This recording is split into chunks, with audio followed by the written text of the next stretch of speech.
When Prince Harry and Meghan Markle left the British royal family, the world was given a simple explanation. They wanted privacy, freedom, and control over their own lives. But simplicity has never survived proximity to power. What followed was not a quiet reinvention, but a public transformation that exposed a deeper question modern audiences still wrestle with. Can inherited authority ever truly coexist with personal autonomy? From the moment their departure was announced, the narrative fractured. To some, this was a long overdue escape from an institution unable or unwilling to protect its own. To others, it was an act of rejection that misunderstood the nature of monarchy itself. Royal life, critics argued, is not a role one negotiates. It is an obligation inherited, not revised. And yet, Harry and Meghan did something unprecedented. They treated it as a choice. That choice did not erase their royal identities. Instead, it recontextualized them. Titles remained. Global recognition followed. Media attention intensified rather than faded. In leaving, they did not step outside power. They altered its form. Hollywood became the new stage for that transformation. Not as a refuge, but as a marketplace. In California, privacy does not come from invisibility. It comes from narrative dominance. Silence is not protection. It is absence. And absence, in an attention economy, is vulnerability. The couple's move west symbolized more than geography. It marked a shift from institutional authority to individual storytelling. Where palace communications relied on restraint and ambiguity, Hollywood demanded clarity, emotion, and repetition. Every story had to be told and retold because relevance is never permanent. For Prince Harry, this shift was especially disorienting. Raised within a structure that shielded him even as it constrained him, he now navigated a world without institutional buffers. His voice, once filtered through royal convention, became direct, personal, at times raw. He spoke openly about trauma, resentment, and the cost of growing up in a system that valued symbolism over vulnerability. Some audiences saw this openness as healing. Others saw it as exposure without resolution. The absence of royal structure did not automatically produce peace. It produced uncertainty. Identity, once inherited, now had to be constructed in public. Meghan Markle, by contrast, appeared more fluent in this environment. Media savvy, articulate, and comfortable framing narratives, she adapted quickly to a space where intention must be explicit. Her confidence, however, sharpened polarization. Admirers praised her clarity and self-possession. Critics questioned her motives, accusing her of leveraging royal status while criticizing its foundations. Together, they became something the monarchy had never fully prepared for. Former insiders who could speak freely and command global attention without institutional permission. Yet Hollywood brought its own constraints. Commercial partnerships, content deals, and audience expectations created a different kind of pressure. Authenticity became performance. Personal history became intellectual property. The line between expression and obligation blurred. The irony was unavoidable. In escaping one system of control, the couple entered another, one governed not by tradition, but by metrics. View counts, engagement, public sentiment. Algorithms replaced protocol, but scrutiny remained relentless. Each new project reopened old debates. Interviews reframed the exit. Documentaries expanded grievances. Silence, when it occurred, fueled speculation rather than peace. The story could not end because the system they entered required continuity. Critics began to argue that the couple had not left power behind. They had simply changed its currency. Supporters countered that survival demanded visibility in a world unwilling to forget them. Both arguments held truth, and that unresolved tension became the story itself. Their relationship with the royal family, meanwhile, transformed into a quiet standoff. Statements were sparse, responses measured, distance replaced dialogue. The absence of reconciliation allowed interpretation to flourish. Every gesture was scrutinized for hidden meaning. What emerged was not closure, but permanence. Harry and Meghan did not conclude a chapter of royal history. They created a new genre within it, one where departure did not mean disappearance, and independence did not mean disengagement. The public fascination persisted because the narrative resisted resolution. Were they victims of an inflexible institution or architects of their own isolation? Were they reclaiming agency or monetizing grievance? Was this freedom or a different kind of dependency? These questions refuse to settle because modern power no longer looks like crowns and ceremonies. It looks like platforms, reach, and influence. And in that landscape, Harry and Meghan remained powerful precisely because they existed between worlds, royal yet autonomous, critical yet connected. Their story tapped into broader anxieties about inheritance, privilege, and self-definition. In an age that celebrates choice, their decision felt validating. In an age suspicious of elites, it felt contradictory. Both reactions fueled engagement.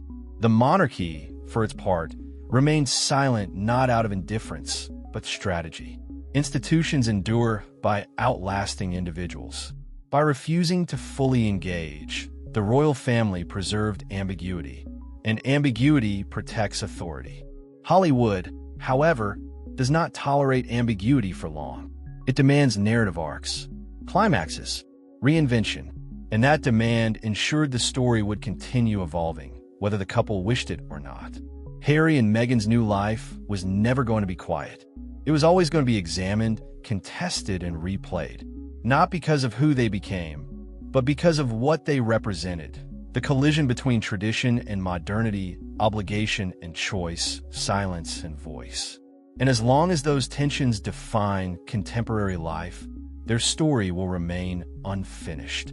Public response to Harry and Meghan's transformation revealed something deeper than fascination with celebrity. It exposed a cultural discomfort with ambiguity. Audiences wanted clarity, heroes or villains, victims or opportunists. But the couple offered neither.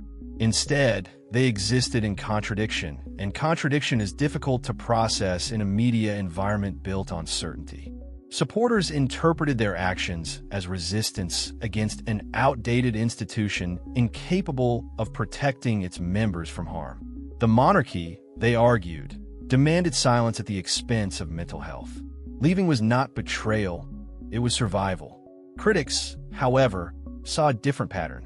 They argued that the couple sought autonomy without accountability, rejecting obligation while retaining benefit. From this perspective, the issue was not departure, but posture. These interpretations hardened into camps, each reinforcing itself through selective evidence. Interviews became proof. Silence became evidence. Every development was reframed to fit a pre-existing conclusion.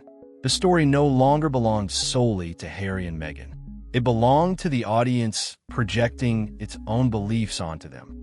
This dynamic intensified as time passed.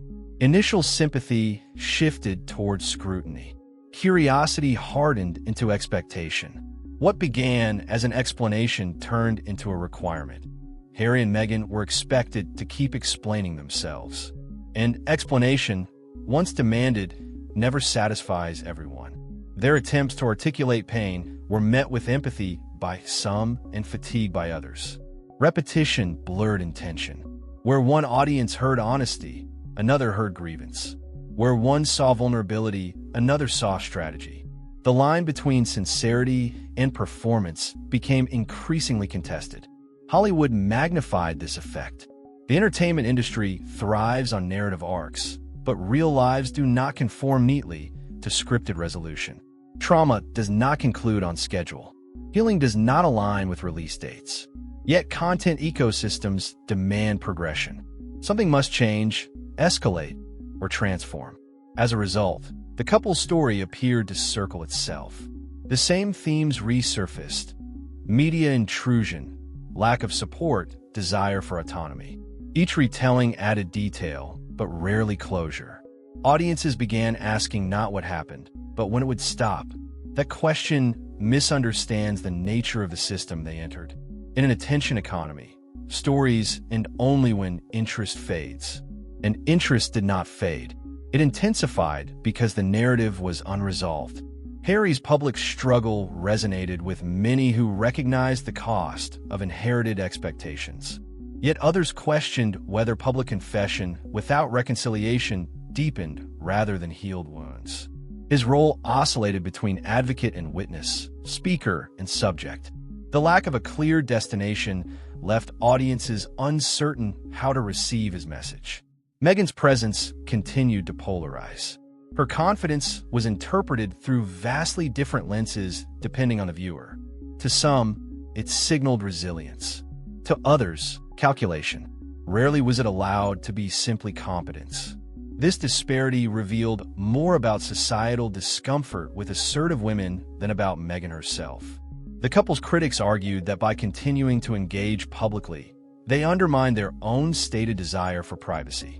Supporters countered that privacy did not mean silence, it meant choice. The debate stalled because both definitions were valid within different frameworks. Meanwhile, the royal institution remained largely unchanged. Its power lay not in response, but in endurance. By refusing to escalate, it allowed time to soften impact. History favors institutions that wait. Yet time also reshapes memory. As years passed, the emotional intensity of the initial exit dulled for some audiences, while resentment deepened for others. The story aged, but did not settle. Instead, it became a reference point in broader discussions about privilege, accountability, and the limits of individual freedom. The question evolved. It was no longer simply about Harry and Meghan. It became about whether modern systems allow graceful exit at all. Can one leave power without being defined by the departure?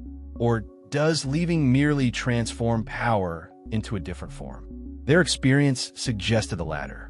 Influence followed them. Visibility persisted. Expectations multiplied. The desire to be free collided with the reality of being watched.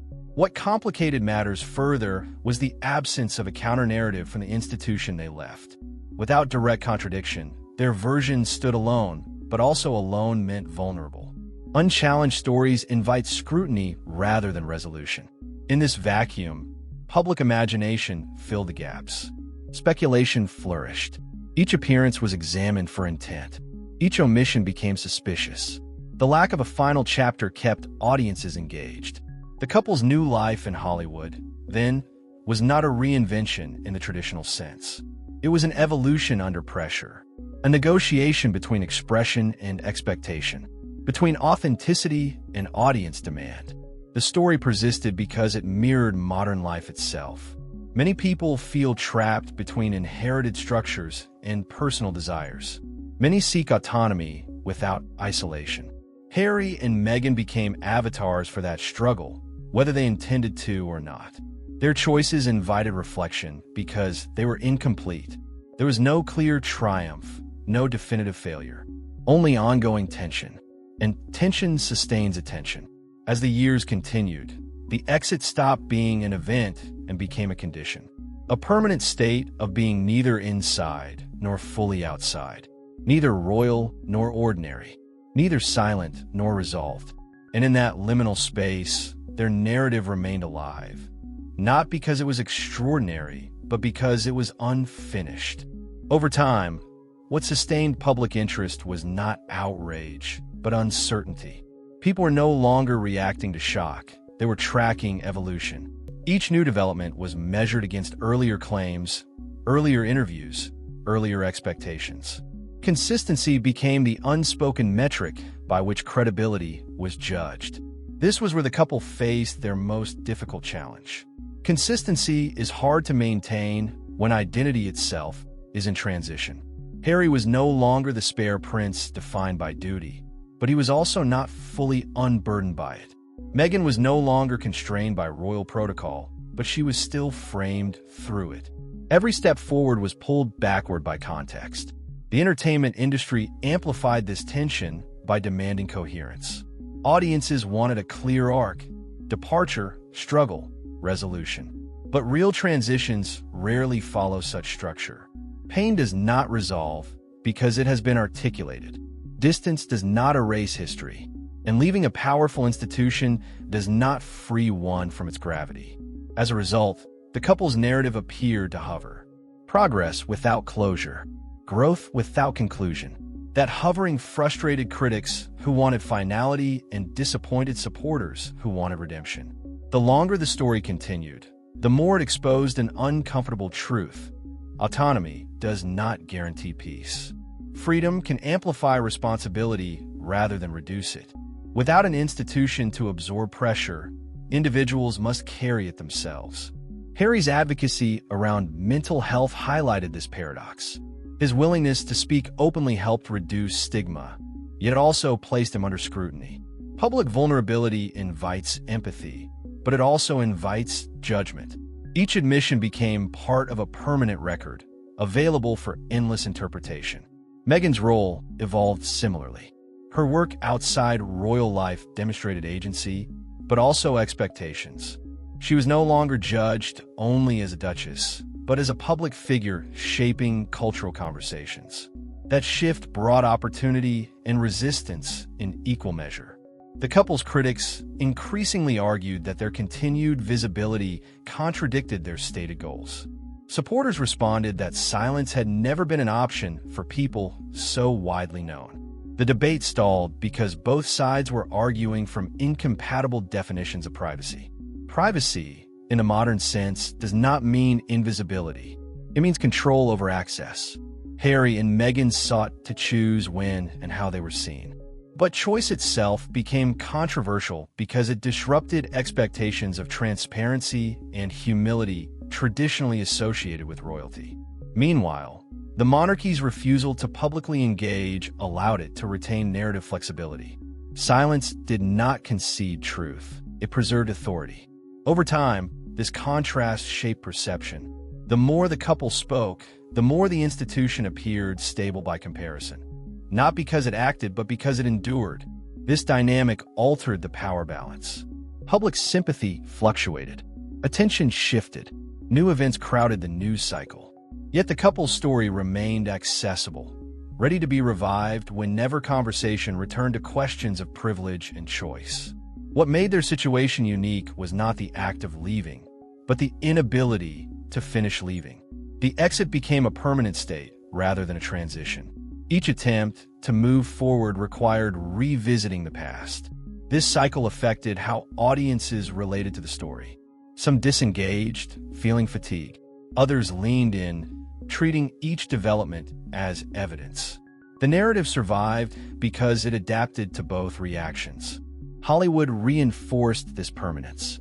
In entertainment culture, relevance is sustained through output. Content is not a one-time event. It is a process. By participating in that process, the couple ensured continuity, but also relinquished finality. The irony deepened. To maintain independence, they had to remain visible. To remain visible, they had to revisit the very story they hoped to move beyond. The exit defined them, even as they tried to redefine themselves. At a broader level, their experience reflected a shift in how power operates. Authority no longer rests solely in institutions. It circulates through platforms, audiences, and perception. Harry and Meghan navigated this circulation imperfectly, but visibly. Their story became less about monarchy and more about modern identity, about what happens when inherited roles collide with personal values, about the cost of leaving systems that shape us from birth. The lack of resolution was not a failure of storytelling. It was a mirror of reality. Some transitions do not conclude neatly. They linger. They reshape lives gradually rather than decisively. And as long as their journey remained unresolved, it continued to invite attention. Not because it offered answers, but because it posed questions that extended beyond any single couple. Questions about power, autonomy, and belonging.